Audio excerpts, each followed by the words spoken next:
जैसे कि फ्रेंड्स, आप कितने महीने की भी प्रेग्नेंट हो, आपकी बॉडी में अभी तक बहुत सारे चेंजेस हुए होंगे। आपको शुरुआती टाइम में उल्टी चक्कर, जी मितलाना, बहुत सारी दिक्कतें हुई होंगी। अभी भी कंटिन्यूसली कोई ना कोई प्रॉब्लम आपके साथ चल रही होगी, बॉडी में चेंजेस आपके नजर आ रहे होंगे। तो एक चेंजेस जो आपने अभी तक शायद नोटिस ना किया हो, वो है नाभि में बदलाव। जैसे कि कई महिलाओं की जो नाभि होती है वो बाहर की तरफ बटन की तरह झांकने लग जाती है। अगर वो पतले कपड़े वगैरह पहनते हैं फिटिंग के, तो उनके कपड़ों में से भी नाभि बटन की तरह नजर आती है। तो आखिर जो ये नाभि है वो बाहर क्यों आती है? और कुछ महिलाएं देख रही होंगी, अभी अपनी नाभि चेक कर रही होंगी कि उनकी जो नाभि है वो बिल्कुल अंदर की तरफ है। तो ऐसा क्यों कुछ महिलाओं की नाभि बाहर की तरफ आ जाती है तो कुछ की अंदर ही रह जाती है? तो आप मुझे कमेंट्स में जरूर शेयर करें। शेयर करना ना भूलें कि आपकी नाभि अंदर की तरफ है या बाहर की तरफ है। काफी लोगों को कहते सुना होगा, ओल्ड वाइफ्स है इस पर, कि अगर नाभि बाहर आती है तो बेटा होता है, नाभि अंदर रहती है तो बेटी होती है। तो इसके बारे में भी हम जानेंगे। अपना पर्सनल एक्सपीरियंस मैं आप लोगों के साथ शेयर करूंगी, मेरा क्या एक्सपीरियंस रहा दोनों प्रेगनेंसी में। सो चलिए स्टार्ट करते हैं आज का वीडियो। सो नॉर्मली फ्रेंड्स, जो नाभि बाहर आना, जो ये चेंजेस होता है वो थर्ड ट्राइमेस्टर में होता है, यानी कि 7 मंथ से, जब आपका पेट अच्छे तरीके से बढ़ जाता है, पेट का साइज काफी हो जाता है, क्योंकि आपका बेबी इस टाइम तक काफी बड़ा साइज का हो गया है, बच्चे का विकास बहुत अच्छा हो गया है इस टाइम पे।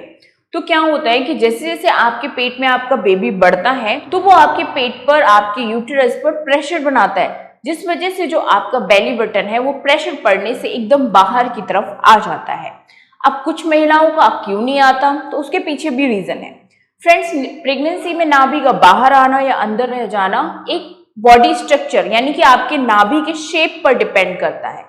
अगर आपका नाभि का जो शेप है वो ऑलरेडी थोड़ी बाहर की तरफ है, तो आपके पेट पर, आपकी नाभि पर थोड़ा सा भी प्रेशर पड़ेगा तो आपकी नाभि एकदम से बाहर की तरफ आ जाएगी। और जिन महिलाओं की बाहर नहीं आती है तो उनका जो शेप है नाभि का वो एकदम अंदर की तरफ होगा, गड्ढे की तरह होगा, तो उनकी नाभि पर भी प्रेशर पड़ेगा, उनके पेट पर भी प्रेशर पड़ेगा, लेकिन कितना भी प्रेशर पड़ेगा उनकी नाभि बाहर की तरफ एकदम बटन की तरह बाहर नहीं आएगी, क्योंकि ऑलरेडी बहुत ज्यादा अंदर होती है कई महिलाओं की नाभि।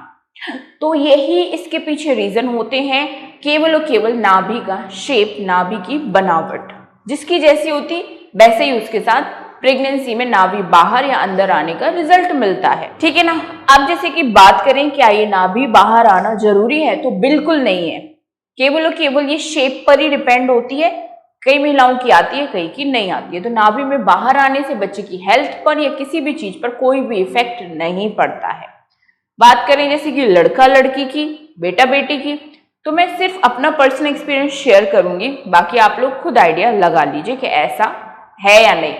तो फ्रेंड्स, जैसे कि मेरी फर्स्ट टाइम बेबी गर्ल हुई थी तो मेरी जो नाभि है वो ऑलरेडी अंदर की तरफ थी, और जब सेकंड टाइम मुझे बॉय हुआ तब भी मेरी जो नाभि थी वो अंदर की तरफ ही थी। अब आप लोग पूछोगे ऐसा क्यों? क्योंकि डिपेंड करता है नाभि के शेप पर। तो आप इससे इजीली अंदाजा लगा सकते हो कि नाभि जो है वो मेरी ऑलरेडी ही अंदर थी। तो फर्स्ट टाइम मुझे बेबी गर्ल हुई, सेकंड टाइम बेबी बॉय हुआ, तो इन चीजों से बेबी बॉय एंड गर्ल का कोई भी कनेक्शन नहीं है और ना ही इसका पता लगाया जा सकता है। ये केवल और केवल महिलाओं के एक्सपीरियंस होता है जो वो एक दूसरे से शेयर करती हैं। ठीक है ना फ्रेंड्स, तो आई होप ये वीडियो हेल्पफुल रहा होगा आप सभी के लिए। तो इस वीडियो को लाइक और चैनल को सब्सक्राइब किए बगैर बिल्कुल मत जाइएगा। तो इसी आशा के साथ आप सभी अपना ख्याल रखिए और देखते रहिए Reshu's blog YouTube channel. Thanks for watching.